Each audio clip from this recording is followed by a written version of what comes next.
नमस्कार दोस्तों, स्वागत है आप सभी का हमारे YouTube चैनल देव जी के ट्रिक्स में। तो दोस्तों हम लोग यहाँ पर हिंदी जो कि आपका पहला चैप्टर है, हिंदी भाषा का सामान्य परिचय एवं प्रमुख बोलियाँ, और इस वीडियो का प्रत्येक पॉइंट एग्जाम में पूछा गया है। चलते स्टार्ट करते हैं। यहाँ पर आपका पहला पॉइंट है हिंदी भाषा की उत्पत्ति। पहला पॉइंट बनता है कि भाषा किस शब्द से बना है। तो भाषा संस्कृत भाषा की भाष धातु से बना है, जिसका अर्थ बोलना या कहना होता है। भाषा ही वह माध्यम है जिसके द्वारा मनुष्य अपने भावों, विचारों, भावनाओं को व्यक्त करता है। यहाँ पर एग्जाम की दृष्टि से यह आपका महत्वपूर्ण है कि शब्दों के सार्थक समूह या संकेत को भाषा कहते हैं। अब भाषा की दृष्टि से देखा जाए तो यहाँ पर भाषा के रूप होते हैं। देख लीजिए कि अभिव्यक्ति की दृष्टि से भाषा के 3 रूप हैं। पहली भाषा आपकी है मौखिक भाषा, जो कि आप देखते हैं, जानते भी हैं। दूसरी आपकी होती है महत्वपूर्ण आपकी लिखित भाषा, कि भाषा का वह रूप जिसमें अक्षरों या चिन्हों की सहायता से हम अपने विचारों को लिखकर प्रकट करते हैं, उसे लिखित भाषा कहते हैं, जैसे लेख, पत्र, कहानी, जीवनी आदि। अब यहाँ पर आपका तीसरा पॉइंट है जो कि आपकी सांकेतिक भाषा है। सांकेतिक भाषा जिन संकेतों के द्वारा बच्चे, गूंगे, बहरे अपनी बातों को समझाते हैं, उन्हें सांकेतिक भाषा कहते हैं। कुछ विद्वान सिर्फ 2 ही भाषा बोलते हैं, बताते हैं कि 2 ही आपके रूप हैं, मौखिक भाषा और आपकी लिखित भाषा। अब यहाँ पर मौखिक भाषा क्या है, इससे क्या पॉइंट बन सकते हैं, तो समझ लीजिएगा। ये बहुत ही महत्वपूर्ण आपका पॉइंट है कि मौखिक भाषा की सबसे छोटी इकाई, मौखिक भाषा की सबसे छोटी इकाई क्या होती है, ध्वनि होती है। एवं लिखित भाषा की सबसे छोटी इकाई वर्ण होती है, याद रखिएगा। जबकि भाषा की सबसे छोटी इकाई वर्ण या अक्षर होती है, याद रखिएगा। अगले पॉइंट को आते हैं। पॉइंट आपसे अगला है, वर्ण क्या होता है। वर्ण तो ध्वनि के लिखित रूप को वर्ण कहते हैं, एवं वर्णों के लिखने के लिए जो आपके चिन्हों की आवश्यकता होती है उन्हें लिप कहते हैं। लिप चिन्ह कहते हैं या लिप कह सकते हैं। अर्थात यहाँ पर कह सकते हैं कि ध्वनि के लिपि चिन्हों को वर्ण या अक्षर कहते हैं। अब यहाँ पर आपका दिया है, देख लीजिए। सबसे पहले क्या आता है, ध्वनि आता है, फिर वर्ण या कह सकते हैं अक्षर, फिर आपका शब्द आता है, फिर पद होता है, फिर वाक्य होता है, और तीसरा आपका यहाँ पर है अनुवृत्ति। पहली बार आप लोग पढ़ रहे होंगे इस पॉइंट को कि आपका ये अनुवृत्ति क्या होता है, इसे अभी आपको बता रहे हैं। अन्वित क्या है, तो अन्वित एक पैराग्राफ है, और पैराग्राफ में जितनी पंक्तियां होती हैं उन पंक्तियों के समूह को ही क्या बोलते हैं, अन्वित कहते हैं। क्लियर हो गया। नेक्स्ट पॉइंट आपका है कि हिंदी भाषा का प्रादुर्भाव 1000 ईस्वी के आसपास माना जाता है। भाषा परिवार के आधार पर देखा जाए तो हिंदी भारूपी परिवार की भाषा है। आपके एग्जाम में पूछा जाता है कि हिंदी जो आपकी है किस परिवार की, तो आपके भारूपी परिवार की भाषा है। नेक्स्ट पॉइंट आपका है कि हिंदी वस्तुतः फारसी भाषा का शब्द है, ठीक है ना। हिंदी वस्तुतः फारसी भाषा का शब्द है, और हिंदी शब्द का जो जन्म है वो संस्कृत भाषा के सिंधु शब्द से हुआ है। इसका पहला प्रयोग ईरान के निवासियों के द्वारा किया गया था। ईरान के निवासियों के द्वारा या ईरानियों के द्वारा किया गया था।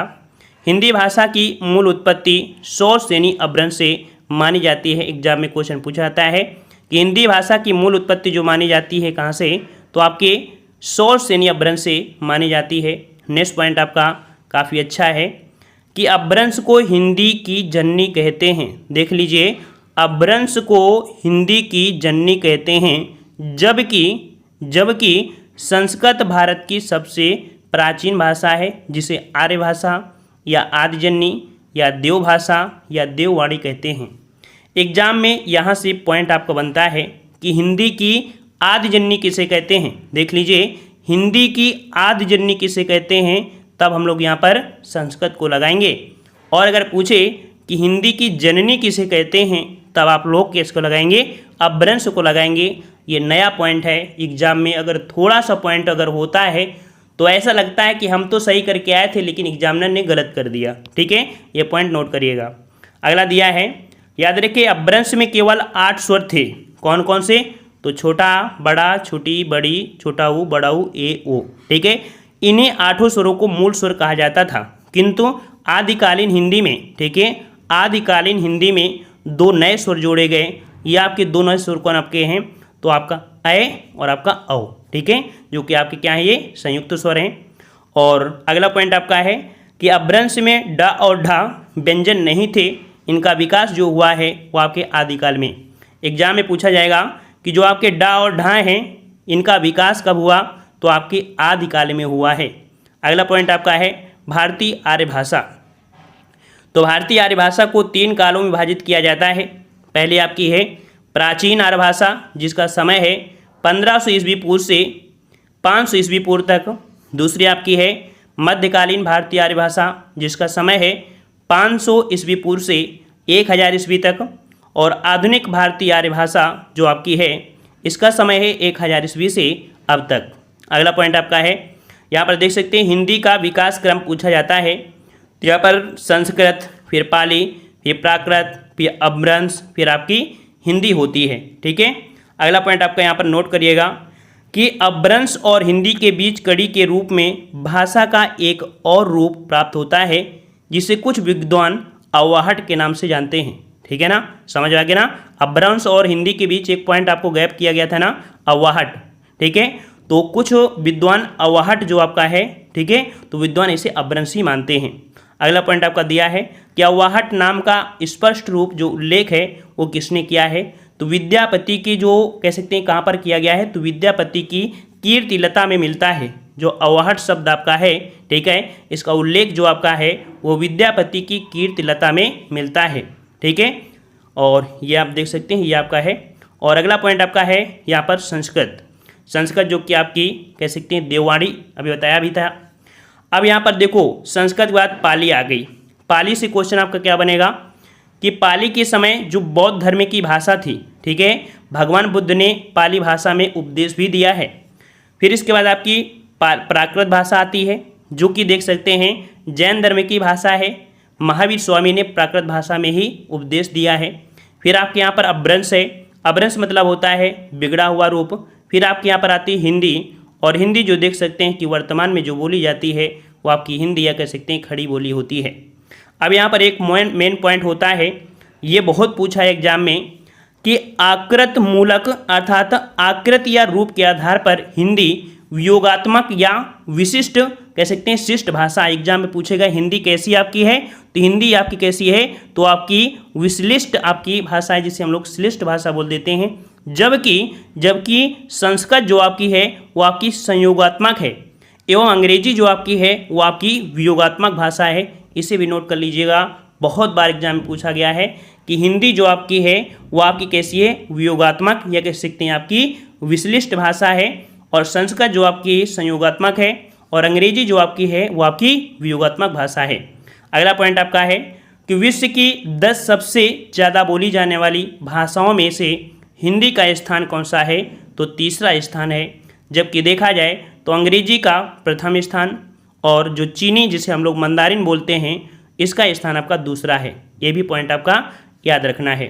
अगला पॉइंट आपका है कि हिंदी को राजभाषा कहा जाता है। यदि राजभाषा का शाब्दिक अर्थ को देखा जाए तो इसका अर्थ है राजकाज की भाषा, ठीक है। क्वेश्चन आपसे पूछेगा कि भारत की राजभाषा का अर्थ क्या है, तो राजकाज की भाषा होती है, अर्थात ऐसी भाषा को जो किसी राज्य के राजकीय या सरकारी कार्यों के लिए प्रयुक्त किया जाता है, ठीक है ना। यदि ऐसा होता तो उसे राजभाषा की संज्ञा का नाम दिया जाता है, ठीक है। अगला पॉइंट आपका है कि हिंदी भाषा को देवनागरी लिपि में लिखा जाता है। इस देवनागरी लिपि को नागरी या नागरी लिपि कहते हैं, ठीक है। देवनागरी लिपि में लिखते हैं, इसे नागरी लिपि भी कहा जाता है। देवनागरी लिपि ब्राह्मी लिपि का ही परिष्कृत रूप है। क्वेश्चन आपसे पूछा जाता है कि देवनागरी जो आपकी आई है वो कहाँ से आई है, तो आपकी ब्राह्मी लिपि से आई है, ठीक है, ब्राह्मी लिपि से आई है। जिस प्रकार से याद रखिएगा कि ब्राह्मी लिपि जो आपकी है वो आपकी बाएं से दाएं लिखी जाती है, उसी प्रकार देवनागरी लिपि भी जो आपकी होती है वो भी आपकी बाएं से दाएं लिखी जाती है। अगला पॉइंट आपका है कि 14 सितंबर 1949 को हिंदी को संवैधानिक रूप से भारत की राजभाषा घोषित किया गया था। कब किया गया था? 14 सितंबर 1949 को हिंदी को संवैधानिक रूप से भारत की राजभाषा घोषित किया गया था, राजभाषा, ठीक है। इसलिए 14 सितंबर को प्रत्येक वर्ष हिंदी दिवस के रूप में मनाया जाता है। अगला पॉइंट आपका है ये 26 जनवरी 1950 को भारत का संविधान लागू होने के साथ ही भारत में राजभाषा नीति भी आपकी लागू हुई थी। और भारतीय संविधान की जो भाग आपका कौन सा है 17 अनुच्छेद जो आपका है भाग जो आपका है कौन सा भाग 17 और अनुच्छेद 343 से लेके 351 तक राजभाषा का उल्लेख किया गया है। ठीक है ना। अनुसूची की बात करें कि हिंदी का जो दिया गया है अनुसूची में कौन, तो आपकी 8वीं अनुसूची में है। ठीक है ना। ये भाषा से संबंधित है जिसमें से 22 भाषाओं का वर्णन है। कौन कौन सी? संस्कृत, हिंदी, उर्दू, मलयालम, तमिल, तेलुगु, उड़िया, असमिया, बोडो, डोगरी, कश्मीरी, गुजराती, नेपाली, मणिपुरी, कोंकणी, सिंधी, मैथिली, कन्नड़, संथाली और आपकी मराठी, बंगला और पंजाबी इनका उल्लेख है। ठीक है ना। और यहाँ पर कह सकते हैं कि संघ की जो आपकी भाषा है राजभाषा है वो आपकी हिंदी और आपकी लिपि क्या है तो आपकी देवनागरी है। यहाँ से हजारों क्वेश्चन आपके पूछे गए हैं हर बार। अब यहाँ पर कुछ आपके परीक्षा की दृष्टि से पॉइंट आपके हैं कि खड़ी बोली को मानक हिंदी के रूप में स्वीकार किया गया है, अर्थात मानक हिंदी का आधार ही होता है क्या? खड़ी बोली होता है। ठीक है। तो किस रूप में? मानक हिंदी के रूप में। अगला पॉइंट आपका है कि हिंदी की 5 उपभाषाएं, याद रखिए कितनी हैं? 5 उपभाषाएं हैं। अगला पॉइंट आपका है कि हिंदी की 18 बोलियां हैं। ठीक है। हिंदी की 18 बोलियां हैं। हिंदी की उत्पत्ति 100 श्रेणी अपभ्रंश से हुई है। अगला है भाषा की लघुतम जो आपकी सार्थक इकाई है वो आपकी कौन सी है? तो आपकी शब्द है। भाषा की पूर्णतम इकाई क्या है? तो याद रखिए पूर्णतम इकाई आपकी वाक्य है। 14 सितंबर को हिंदी दिवस के रूप में मनाया जाता है। ये भी पॉइंट आपको हमने बता दिया है। अनुच्छेद 343 के फर्स्ट में हिंदी को भारत की राजभाषा बताया गया है। अगला है पाली भाषा की पाली भारत की प्रथम देश भाषा है। याद रखिए क्वेश्चन को याद कीजिएगा कि पाली भारत की प्रथम देश भाषा है। इसे सबसे पुरानी प्राकृत भी कहते हैं। इसे सबसे पुरानी प्राकृत भी कहते हैं। अगला पॉइंट है कि राजभाषा आयोग का गठन कब किया गया? तो राजभाषा आयोग का गठन 1955 में किया गया था। नेक्स्ट पॉइंट आपका है कि संस्कृत को ही हिंदी की आर्यजन्नी, वही हमने बताया ना कि हिंदी की आदिजन्नी या आर्यजन्नी कहते हैं। हिंदी भारोपी परिवार की भाषा है। भाषा की सबसे छोटी इकाई वर्ण या आपका अक्षर होती है। खड़ी बोली हिंदी के प्रथम कवि कौन थे? तो याद रखिए खड़ी बोली हिंदी के प्रथम कवि आपके कौन थे? तो आपके अमीर खुसरो थे। नेक्स्ट पॉइंट आपका है कि हिंदी संस्कृत भाषा की उत्तराधिकारिणी भाषा है। ठीक है ना। क्वेश्चन पूछेगा कि संस्कृत भाषा की उत्तराधिकारिणी भाषा आपकी कौन है? तो आपकी हिंदी है। ठीक है, हिंदी है। नेक्स्ट पॉइंट आपका है कि भाषा के क्षेत्रीय रूप को क्या कहते हैं? तो भाषा के क्षेत्रीय रूप को बोली कहते हैं। नेक्स्ट पॉइंट आपका है कि हिंदी को विकास प्रदान करने वाली भाषा जो आपकी है वो आपकी कौन सी? तो आपकी अपभ्रंश भाषा है। ये पॉइंट आपको नोट करना है। ठीक है। हिंदी को विकास प्रदान करने वाली जो आपकी भाषा है वो आपकी अपभ्रंश है। और अगला है उत्तर प्रदेश में राजकीय कार्यों में हिंदी भाषा का प्रयोग किया जाता है। हिंदी जो आपकी है वो आपकी कैसी है?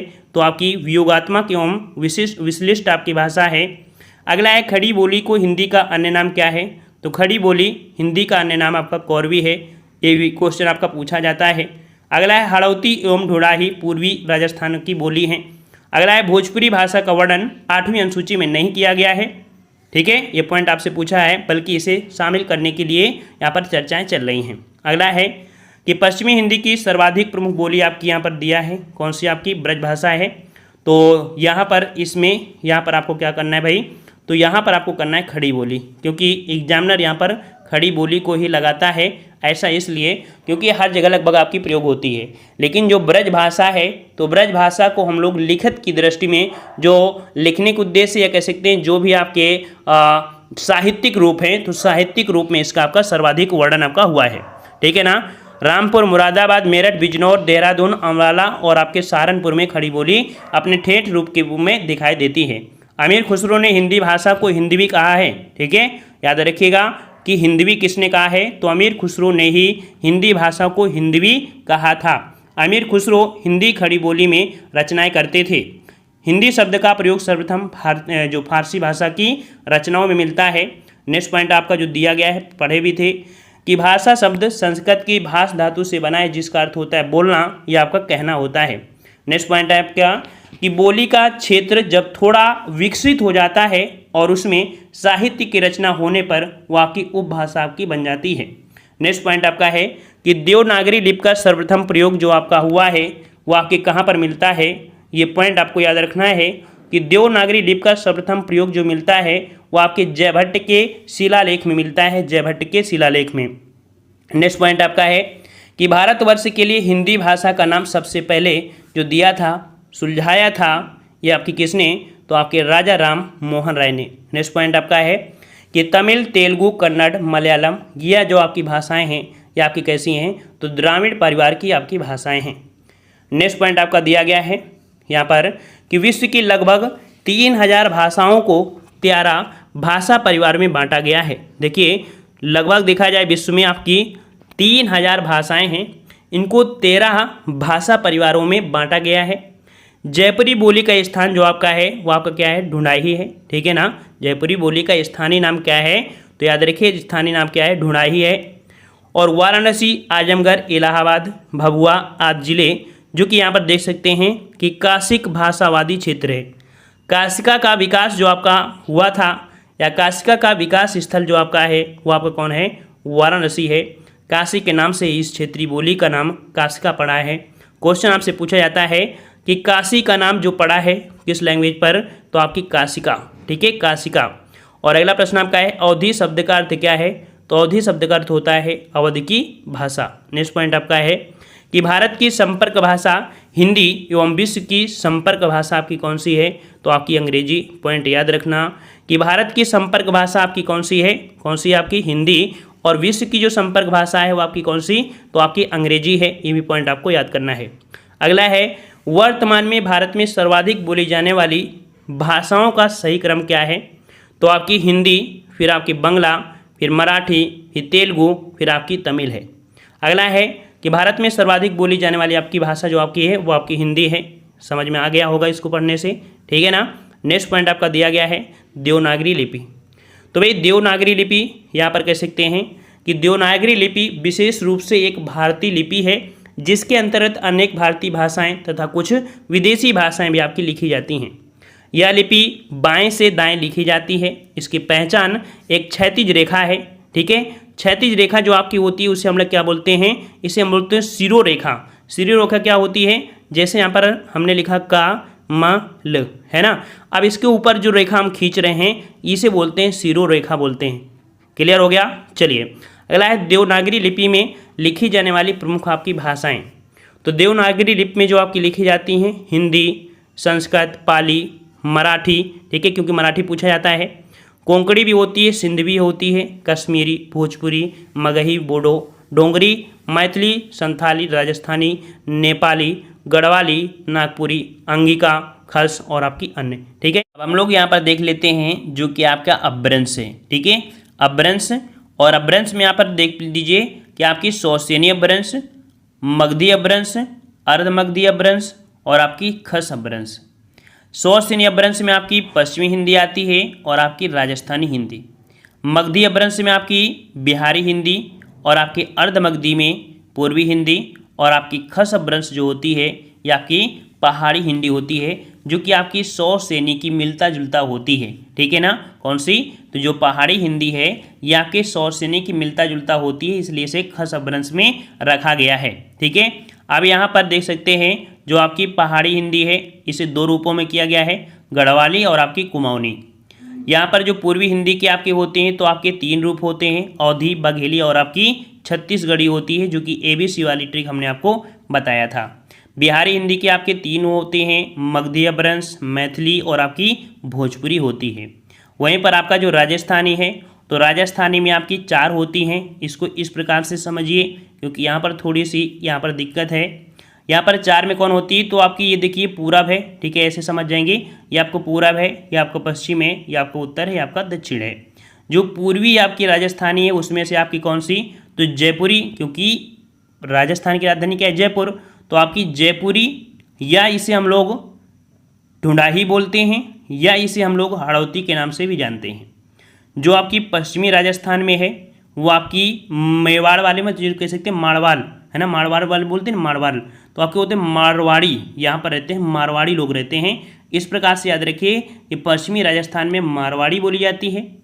ऊपर जो आपकी उत्तरी राजस्थान है वहाँ पर आपका मेवाती बोली जाती है, मेवाती। और आपका यहाँ पर जो दक्षिणी राजस्थान है वो आपका है इसे मालवी, ठीक है, यहाँ पर आपका मालवी होती है, तो इसे ऐसे नोट कर लीजिएगा, इस पर फोकस थोड़ा कम करिएगा। यहाँ पर पश्चिमी हिंदी जो आपकी है, पश्चिमी हिंदी की जो आपकी हैं 5 आपकी हैं कौन कौन सी, तो आपकी खड़ी बोली, ब्रजभाषा, कन्नौजी, बुंदेली और आपकी बांगरू, ये इस प्रकार से हुआ। अब यहाँ पर कह सकते हैं कि यहाँ पर 2 पॉइंट और देख लीजिए कि जो मराठी भाषा का विकास हुआ है वो महाराष्ट्रीय अपभ्रंश से हुआ है, और सिंधी भाषा का जो विकास हुआ है आपकी ब्राह्मण भाषा अपभ्रंश से हुआ है, और लहदा और पंजाबी भाषा का विकास आपके पैसाची अपभ्रंश से हुआ है। ये तीनों ही पॉइंट एग्जाम में पूछे गए हैं, ठीक है। मराठी का विकास मराठी से, लहदा और पंजाबी का पैसाची से, ठीक है, पैसाची से, और सिंधी का विकास आपके ब्राह्मण से हुआ है। अब अगला पॉइंट आपका दिया गया है, यहाँ पर देख लीजिए कि जो हमने बताया है वही आपका चीज़ दिया है। जैसे कि आपका खड़ी बोली आपकी जो कौरवी है, ठीक है ना, तो इसमें से आपके देखो पश्चिमी हिंदी की 5 बोलियाँ हमने बताया था, ठीक है, खड़ी बोली। अब खड़ी बोली में आप देख लीजिए दिल्ली, मेरठ, सहारनपुर, बिजनौर, गाजियाबाद, ये आपके आते हैं। ब्रजभाषा में तो आपका आगरा, मथुरा, धौलपुर, मैनपुरी, एटा, अलीगढ़, ग्वालियर, बरेली और आपका फिरोजाबाद आते हैं। कन्नौजी में आपके कन्नौज, ठीक है, इटावा, कानपुर, हरदोई, पीलीभीत, फर्रुखाबाद आपके शाहजहाँपुर आते हैं। और अगला है बुंदेली, ठीक है, तो बुंदेली में आपके उत्तर प्रदेश में देखा जाए तो उरई, हमीरपुर, झांसी, महोबा, जालौन। और आपके मध्य प्रदेश में भी बोली जाती है आपकी बुंदेली। मध्य प्रदेश में कहाँ पर, तो होशंगाबाद, बालाघाट, भोपाल, ओरछा और आपके छिंदवाड़ा में बोली जाती है। अगला दिया है बांगरू, तो बांगरू जो आपके वो हरियाणा में कहाँ पर, तो आपके अम्बाला, हिसार, करनाल, रोहतक और आदि जिलों में बोली जाती है, ठीक है, तो ये आपके महत्वपूर्ण है। अगला है शौरसेनी अपभ्रंश में जो आपकी राजस्थानी है, तो आपके देखो हमने दिया था मारवाड़, है ना, तो मारवाड़ में आपकी कह सकते हैं जोधपुर, बीकानेर, जैसलमेर और आपके नागौर। फिर आपकी मेवाती जो कि आपकी उत्तरी वाली है, ठीक है, उत्तरी राजस्थान में, तो दिल्ली, गुड़गांव, अलवर और आपका भरतपुर, क्योंकि ऊपर साइड पड़ते हैं। फिर आपकी ढूंढाही आपकी जयपुरी है जो कि आपकी जैसलमेर, नागौर, जयपुर, कोटा, उदयपुर, चूरू और बूंदी, बाड़मेर आदि में होती है। मेवाड़ी जो आपके देख सकते हैं चित्तौड़, उदयपुर, राजसमंद, भीलवाड़ा में। और हड़ौती जो आप कह सकते हैं कि वो उसी में होती है जो कि आपकी बूंदी है ना, वो आपको मिल रही है, कॉमन आपकी हो जाती है, तो आपका ये हो जाएगा, ठीक है। अगला दिया है मगधी अपभ्रंश। मगधी अपभ्रंश में यहाँ पर बिहारी हिंदी आती है जो कि मगही कहाँ पर बोलते हैं, तो आपके बिहार के पटना, गया, नालंदा, मुंगेर, औरंगाबाद आदि जिलों में होती है। मैथिली, तो मैथिली जो बोली जाती है वो बिहार के दरभंगा, सीतामढ़ी, मधुबनी आदि जिलों में बोली जाती है। भोजपुरी, तो भोजपुरी आपके बलिया, देवरिया, मिर्ज़ापुर, बनारस, आरा, गाजीपुर, बस्ती, गोरखपुर, चंदौली, जौनपुर, आजमगढ़, भोजपुर, भभुआ और आपके संत कबीर नगर में बोली जाती है, ठीक है, कौन सी, तो आपकी भोजपुरी। और आपसे क्वेश्चन पूछा जाता है कहाँ पर, तो गोरखपुर का तो हो ही जाता है, ठीक है ना, और आपके यहाँ पर बनारस में पूछ लिया जाता है, बनारस में जो आपकी है वो आपकी भोजपुरी होती है, ठीक है। अगला पॉइंट आपका है यहाँ पर अर्धमगधी में आपकी कौन आती है, तो आपकी कौन सी आती है, पूर्वी हिंदी, इसमें से आपकी तीन बोलियाँ हैं, तो अवधी में फैजाबाद, लखनऊ, रायबरेली, प्रतापगढ़, सुल्तानपुर, बाराबंकी, लखीमपुर खीरी, प्रयागराज, श्रावस्ती, गोंडा, सीतापुर, उन्नाव, फतेहपुर, यहाँ पर आपकी अवधि है। बघेली जो आपका है रीवा, जबलपुर, बांदा, चित्रकूट में है। छत्तीसगढ़ी बोली तो आपके छत्तीसगढ़ के रायगढ़, बिलासपुर, रायपुर, सरगुजा और आपके आदि जिलों में होती है। अगली है आपकी खस अपभ्रंश जो कि आपकी पहाड़ी हिंदी है। तो गढ़वाली क्षेत्र अर्थात जो आपका टिहरी क्षेत्र है, पौड़ी क्षेत्र पड़ता है, उत्तरकाशी, रुद्रप्रयाग, देहरादून, हरिद्वार, ठीक है। कुमाऊनी में आपकी आती है नैनीताल, अल्मोड़ा और आपका पिथौरा, ठीक है। धन्यवाद, जय हिंद, वंदे मातरम।